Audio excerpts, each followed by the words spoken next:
welcome back to WMCT Live Sessions, the show where I combine my passions for music and journalism to bring you interesting conversations with local musicians, as well as introduce you to some of their music. My name is Alex O'Neill, and today I am joined in the studio by Brian Walker, the band leader and songwriter behind the project A Day Without Love. Brian, how are you doing today? Doing well, and yourself? I'm fabulous. Thank you so much for joining us. Really appreciate it. I've been a fan of yours for a while, and it's very cool to have you here in the studio. For sure. So tell me what the first song you're going to be playing for us is, and tell me a little bit about it. Certainly. So this song is called DIY or Die. It's had many different versions, but this song is pretty much about the experience of any songwriter or creator to either remain independent or sell themselves out to corporate by losing their values and everything like that. And it's on my record, A Stranger That You Met Before, which comes out October 13th. And it's also on my EP, Tour's Not a Road Trip. So I love that EP, by the way. Definitely check out Tour's Not a Road Trip if you haven't, by the way. Thank you. So here you go. Yeah, get into it whenever you're ready. I sing in houses and you sing for corporate.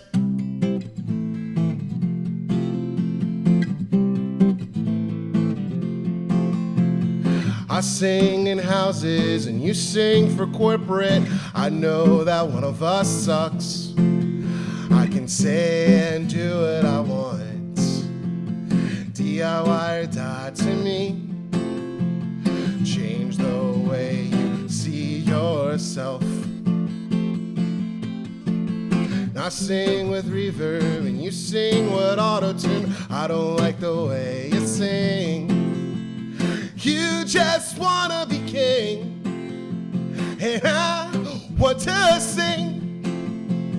Change the way you sing your song. And I sing with a lot of doubt, you sing for a lot of clout. Somehow we're all the same. You just sing for fame, and I sing to reclaim.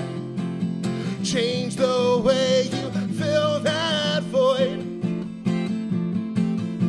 And you said that you wouldn't sell out, pay to play for your name. And you said that you wouldn't sell out, pay to play for your name. And you said that you wouldn't sell out, pay to play for your name. And you said that you wouldn't stop, pay to play for your fame. 'Cause I sing in houses and you sing for corporate.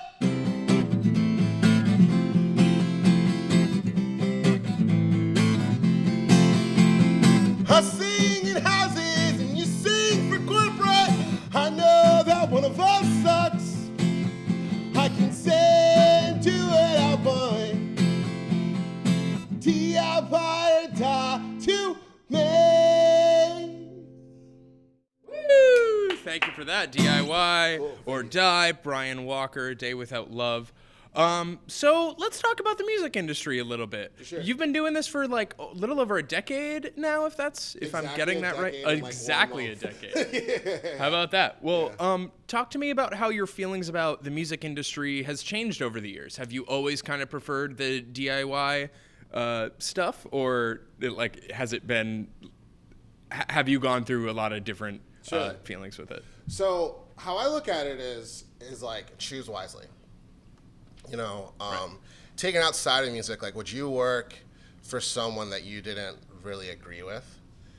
So, like, would you sign to a label that really has the bottom line in your interest? Like, they don't want you singing what comes from the heart. They want you to sing stuff that makes money, right? There's nothing wrong with making money. A lot of people say, like, especially in punk scenes, like, oh, capitalism sucks. But, like, in this economy, like, capitalism still sucks. You just need to make money, right? You need to play the game. Like, you need to play the game, to survive, right? Yeah. But I wrote the song, and you know, coming from my own experience, from a perspective of, I've met many a musician who's signed that deal, done that tour, and it wasn't what they thought it was going to be. And while we all make mistakes, you have to read between the lines, look at the gray space, you know, see, like, is this all what it needs to be? And I personally believe, like, if I'm going to grow, I want to make sure that I'm still helping the people that like helped me grow. And additionally, I want to make sure that I'm the type of musician that still has autonomy. Because like, yeah, I want to be established. Yeah, I want to have recognition, but I don't want to cut corners. So that's kind of like how I. Absolutely. It is hard to make a living off your music nowadays, and compromising the quality of it is something that usually does come along with signing to a major label and stuff like that. But happy to have you in the DIY scene in Massachusetts. Thank you, I appreciate it. Fabulous. But speaking of your music career, you kind of mentioned it a little bit. Is there anyone like you really accredit to where you're at now with your music career? Any shout outs you'd like to give? You know, I could say we could spend a whole hour with that, you know, but I don't think it's like one single person. Like, I know a lot of cliches are like, this person was my hero, but it's like, I really think I had a lot of mentors, like people you've heard of and people you haven't heard of. Like, you know, just playing gigs in general goes as far back as to like opening up for Into It, Over It, or playing with like Koji, or like, you know, I don't know if anyone's ever heard of them, but like opening up for Icarus the Owl, who like played with Dance Gavin Dance. Like, you know, like that's how far it goes back. But at the same time, I have to like thank people like my drummer, Justin Arena, who also prints my merch, or like Matthew Charles, who probably pressed over 500 of my shirts. But like, they're not exactly mentors, but they're like colleagues and friends who have like helped me along the way. Or like, I'm very thankful for people in the jazz scene, like Taylor Kelly, who like is not a punk musician at all, but just reaches out to me to say, hey, you're doing great. So like, you know, if I missed you, I'm sorry, but like, there's just a lot of people to thank. And that is usually the issue with being like, oh, who do you want to shout out? Because they're just like, oh, I'm going to forget someone and feel bad about it later. But no, that was a great list right there. Yeah. And wow, you really opened for Icarus the Owl. That's so like years ago. And Into It, Over It. Wow, years ago. Crazy. But still, like, those are some wild throwbacks. Yeah. But then like recently, I just played a festival where like Doom Scroll was in there and Apes of Stay were there. So like, like when some people say like, hey, who have you opened for? I'm like, I got a long list.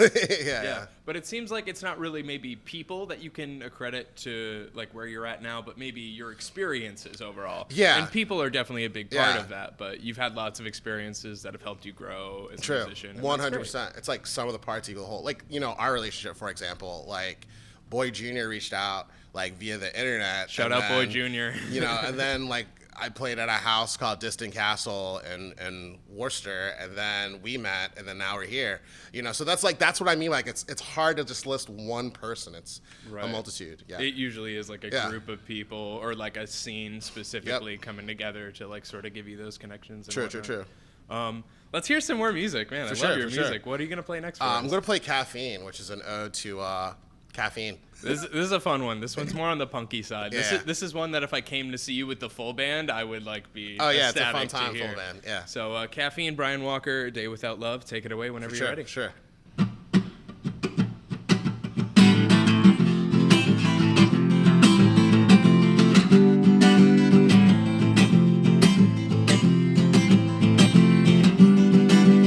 Eyes are jittery, I'm feeling misery. I'm not eating, I'm only shitting. Mouth is dry, I'm on 9 to 5.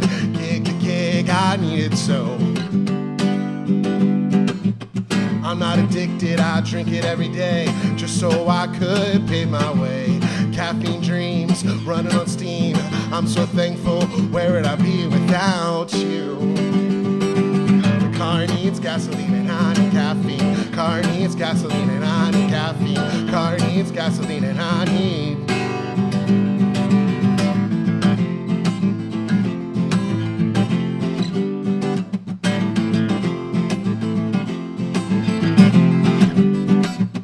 I am the driver, state to state. I am the writer, I'll share my story.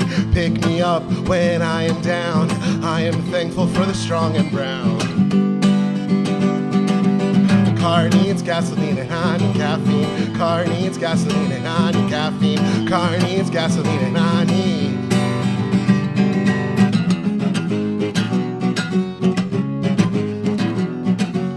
We drink coffee every day just so we can calm our brains. We drink coffee every day just so we don't go insane. Red eye, espresso, nitro, mocha, latte, chai, single, double, triple, more.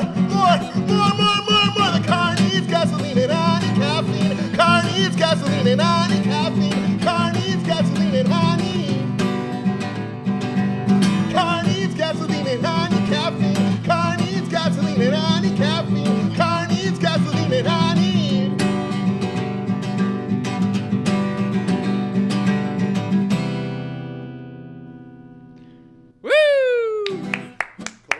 Great job on that one. That's a real fun one.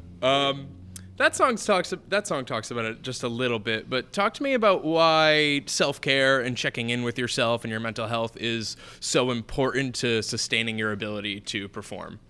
So I'm going to answer this in two ways. One, I'm in recovery, 8.5 years. Congrats. And wow. I think as a result of being in recovery, it's allowed me to be a better musician as well as be more functional. I don't want to say present.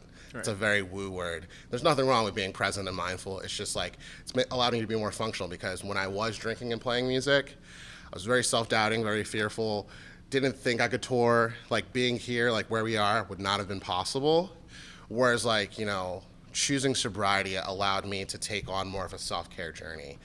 Another thing that happened to me in my touring journey is I broke my ankle and played at O'Brien's in Alston. Wow. With a broken ankle? Yeah, I had a cast That's on. True DIY dedication right there. Yeah. That's unreal. And it's funny, I haven't played there ever since. But, that was a second wake-up call. So, it was first the mental and spiritual with, being sober. And then there was the physical, take care of yourself. And I remember, during that time, I used to glorify staying up late and things like that. And I do suffer from anxiety-induced insomnia, and I do try to get better week after week, day after day. Right. But I think the importance of self-care is not just being able to have a healthy relationship with yourself, but also being able to take care of yourself so you could sing at your best, write at your best, and things like that. And I wrote Caffeine to question, are we all really addicts? Because I was walking to a Wawa. I'm originally from Philadelphia. Right. To get a coffee. And I just started humming da da da da da da da da da. I was I need to put words to that. And then then you saw what was right in front of you, and it was a done song at that moment. I was in downtown Philly when it happened. Funny. And that's kind of what the commentary is.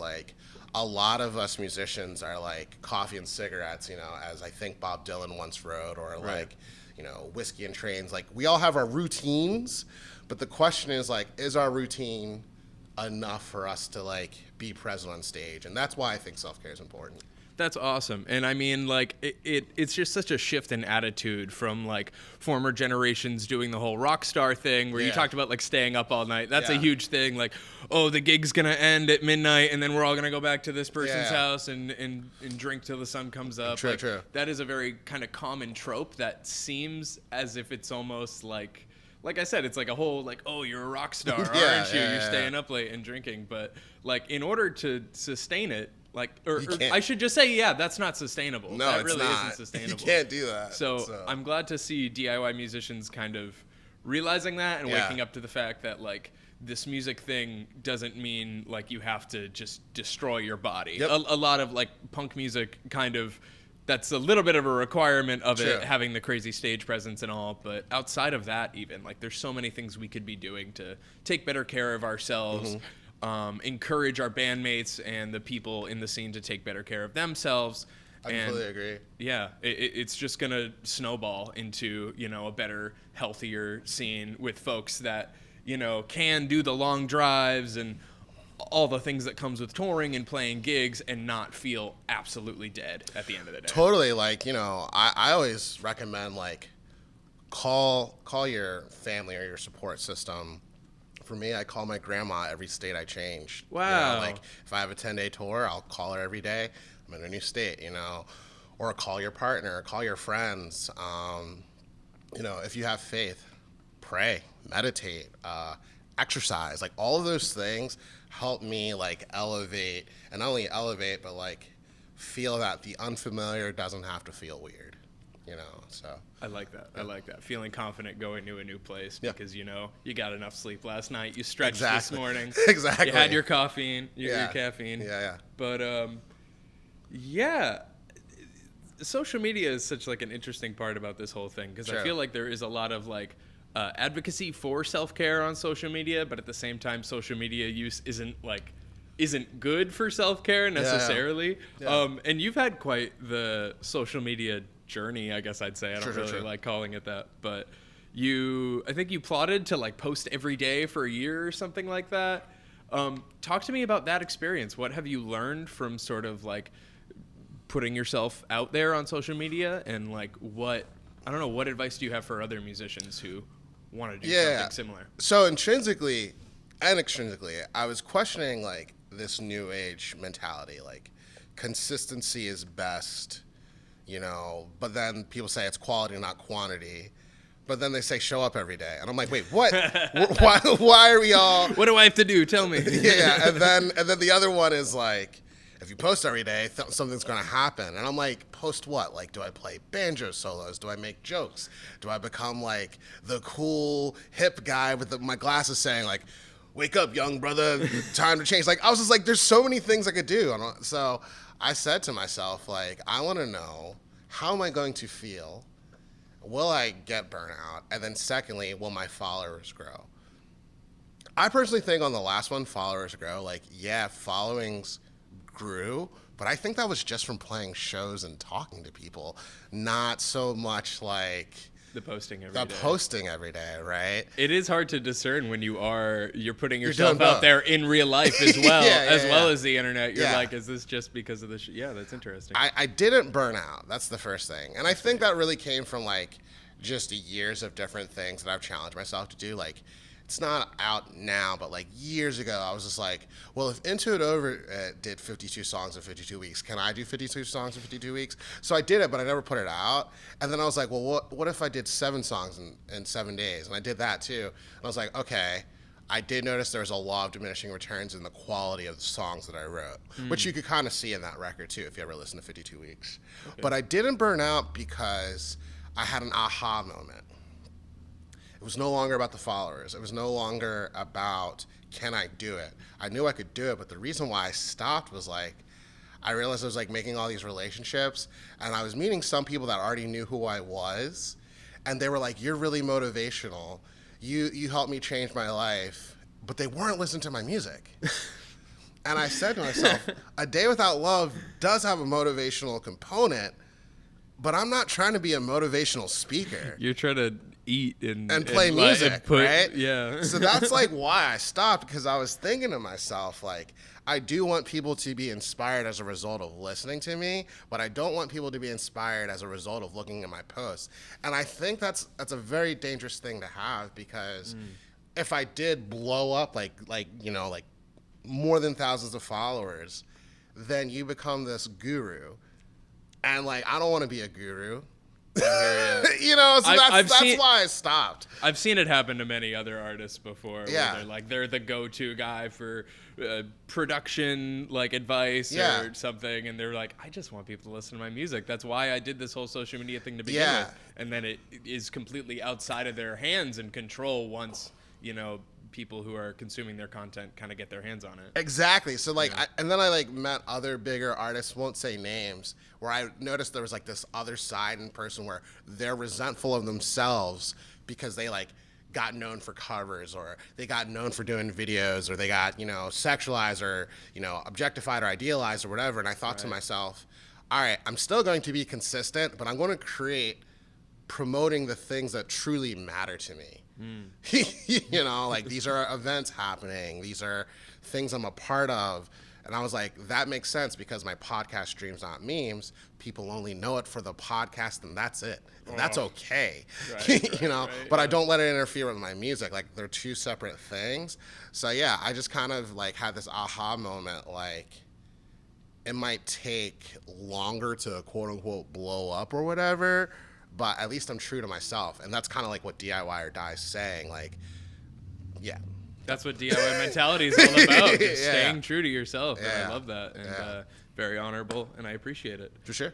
What's the next song you're going to play for us? Show Friends, which is also about being in real life and making friends at shows, not the internet. Not through the internet. Yeah, so here we go. Not just a bunch of ones and zeros. Yeah. So here we go. Get into it.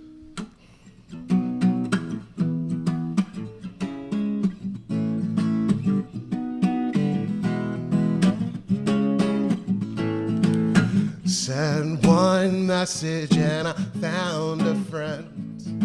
Looked at my schedule and it was open. Packed my bags and I'm ready to leave. It's time to search for some inner peace. 'Cause everywhere I go, I make new friends. Everywhere I go, I learn a lesson. Everywhere I go, I make new friends. Everywhere I go, I learn a lesson.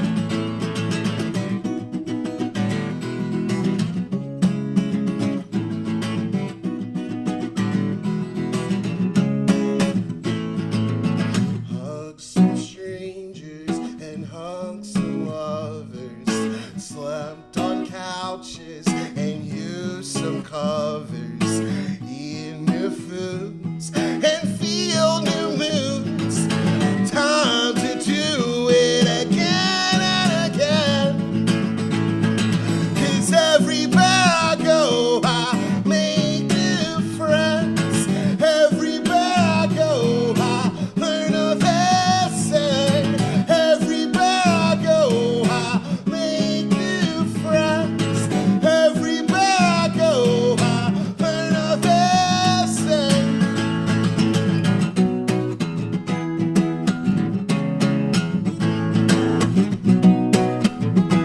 Woo!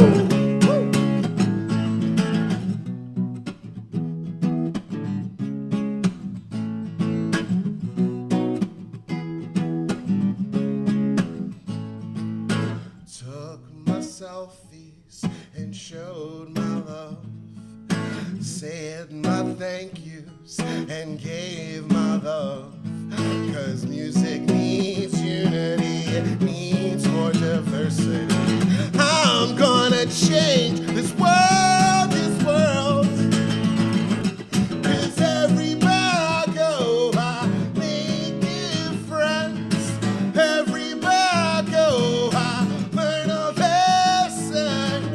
Everywhere I go, I make new friends. Everywhere I go, I learn my lesson.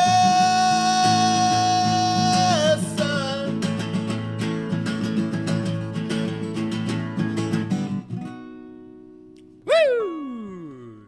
Cool. Great job on that one. Cool. Thank you. So, speaking of everywhere you go, talk to me about touring a little bit. Sure.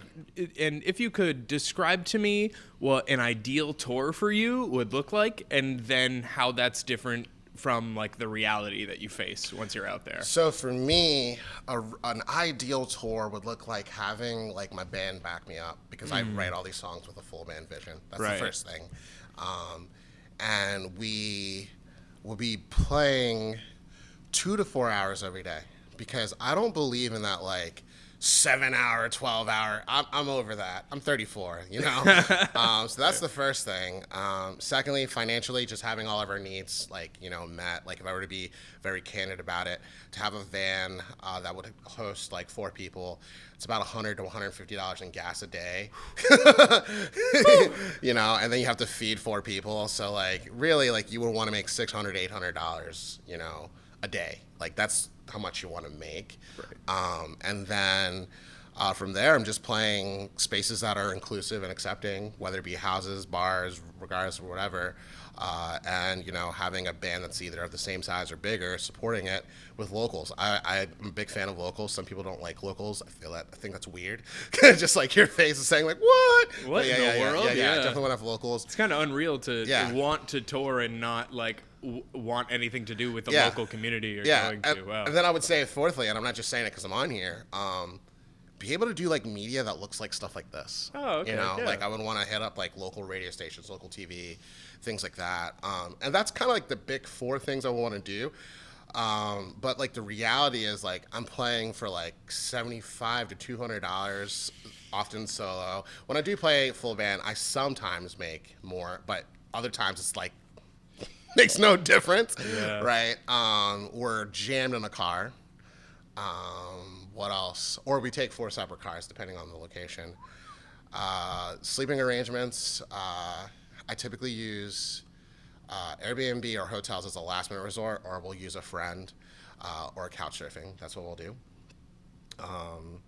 And my routing isn't quite 2 to 4, but more like 3 to 6. So that part I'm like close to like actually achieving. 3 to 6 hours in the car, you mean? Yeah, like per day, like depending on the route. So and then I usually like to put in 1 day off a week, depending on how long I go. Like my longest tour ever was 68 days, but typically I do like a week or just weekenders. So. Okay, so that 1 day off a week thing is like a part of the reality, at least. Yeah. So you're still bringing that sustainability into it, which is awesome. Yeah. But yeah, it is really interesting how I don't know. There's just been so many conversations about how expensive it is for musicians to tour, and how that really is like the one viable way that musicians can make money. Go to new cities, sell merch, make new fans, that sort of things. And there's just this mantra of sleep in the van, you know, like don't like play whatever shows at whatever DIY space with whatever bands, like just make it happen by any means possible. And I feel like the people saying that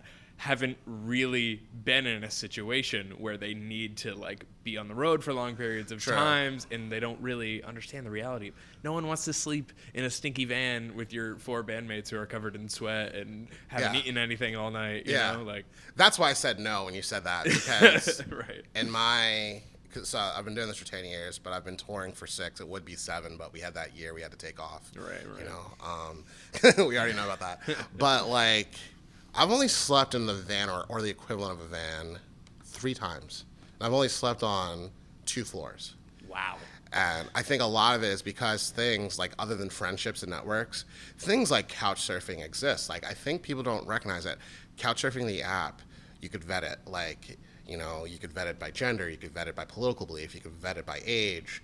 I'm just learning there's an app for couch surfing. There's people that say like, I specifically host artists and bands, and this is a list of the bands I host. Wow. And those places are like really, really nice homes, you know.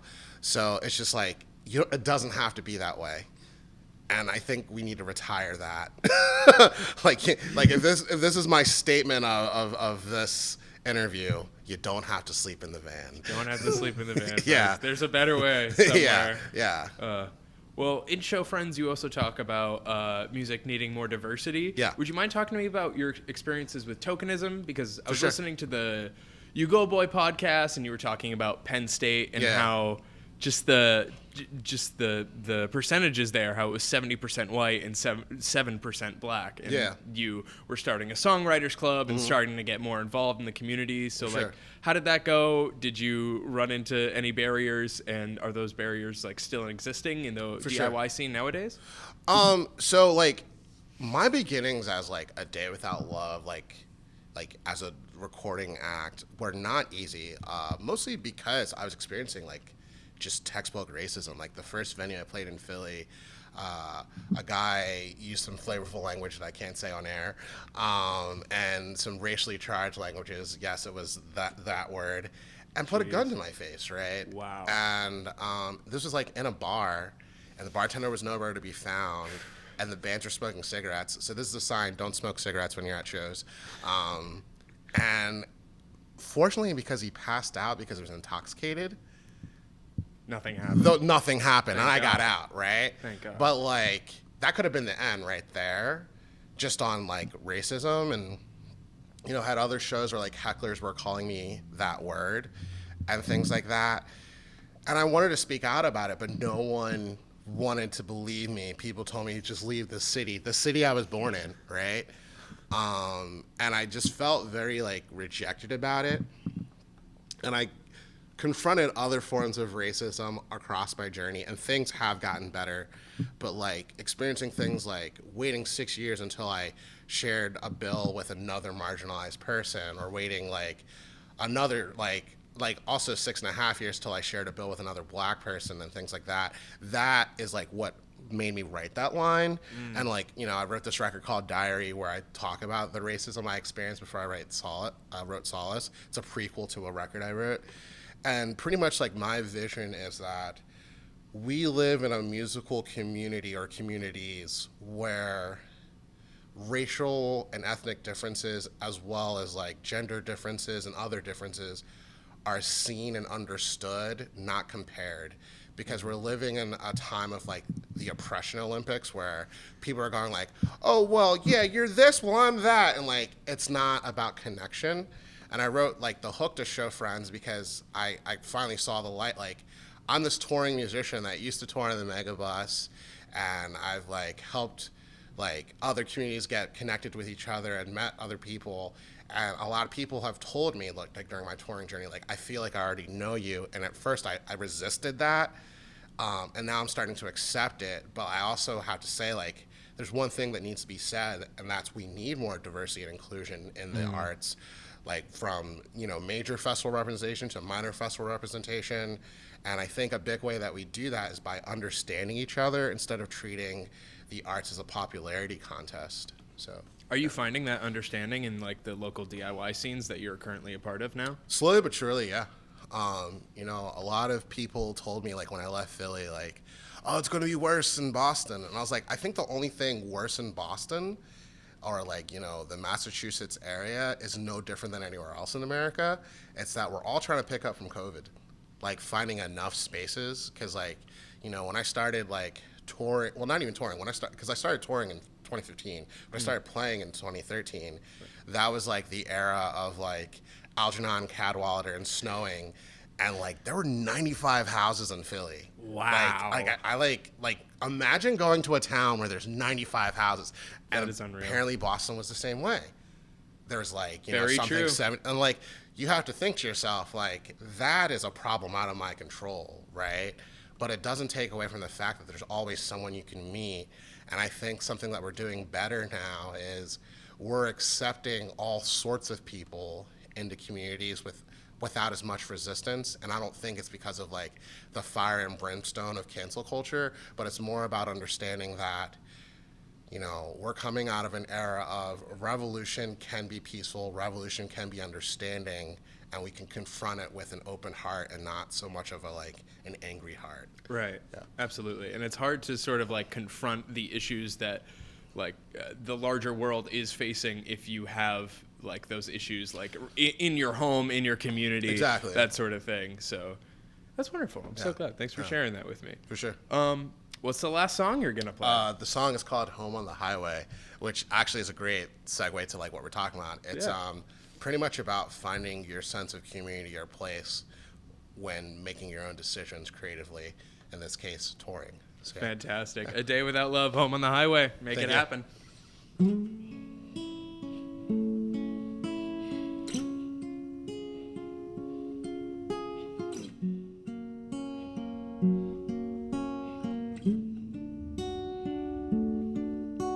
Sometimes I think I've gotta leave, and other times I've gotta stay.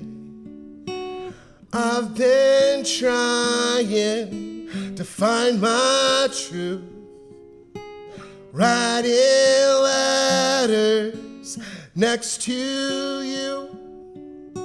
I don't wanna say no, it was easy. 1, 2, 3, 4. Places and driveways, state to state. Could I travel or could I stay? Can't say if I'm meant for this. Sometimes you've gotta take a risk. Want it now, need to move on. I want it now, show me you're down. I want it now, now I'm packing. I want it now, now I'm leaving.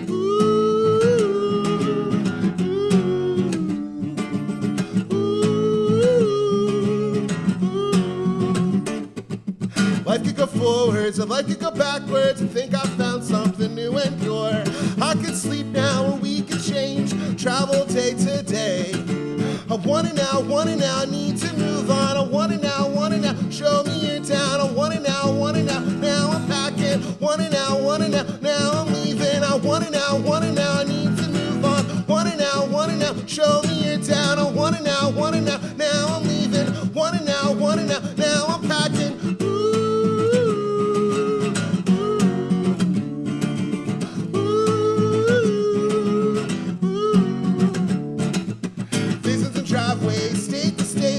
Could I travel or could I stay?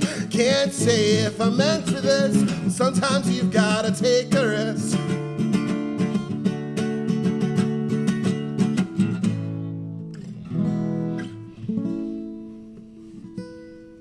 Woo! Great job on that one. Thank you so much. Thank you. Really quick before we wrap up here, just getting really nitty gritty. Would you consider yourself a folk punk artist? So I had this epiphany recently. Okay, I'm so excited. I'm a folk punk musician with indie values, meaning there you have it. I don't want to sound rude, but I like to shower. You know, I can't hop trains. I have asthma. You know, there's a lot of things I can't do the folk punk way. There's some jean vest wearing folks that are watching this just seething right now. Yeah, I love them. I just can't be them. Yeah. Fair enough. Well, anything else you want to share to the people at home? What can they expect from a live show? Why should they come see you live? For sure. So a lot of full band shows will happen, but they're kind of going to be like more like stage-like venues. Right. We will play houses, but it's going to be mostly like, venues, right? Right. And we're going to be playing a lot in the New England area over the next 6 months to promote the record, which comes out October 13th. And I think the other thing is we are writing a new record. Just like it's going to take time, but right. Yeah, I just feel really thankful to be here, and I can't wait to like do some full band stuff too, because like the full band's more shoegaze rock with some folk punk elements. Very interesting. Yeah, I've only seen you play solo so far, so I really hope I can catch a full band show sometime. Thank you. Yeah, sure. One more time, just shout out the album that's going to be coming out soon and when it comes out and where people can find it. It's called A Stranger That You've Met Before. It's going to be released via Yearmon Records, which is based in Chicago. It'll be on all streaming platforms. Pre-order date will be coming around early September. And yeah, it's a 15-song record about the radical action of friendship and human connection and how it exists in underground communities. And it's kind of like my commentary on like, a lot has happened over the past 10 years for me and for you and for everyone else. But how are you going to show up for yourself to be the radical creator that you are? That's awesome. Well, thank you so much again for coming in today. I really appreciate it. This has been such a fun and enlightening conversation. Thank you. Yeah, thank you again. Anytime. All right, this has been Alex O'Neill with WMCT Live Sessions. Until next time, have a great day. We'll see you.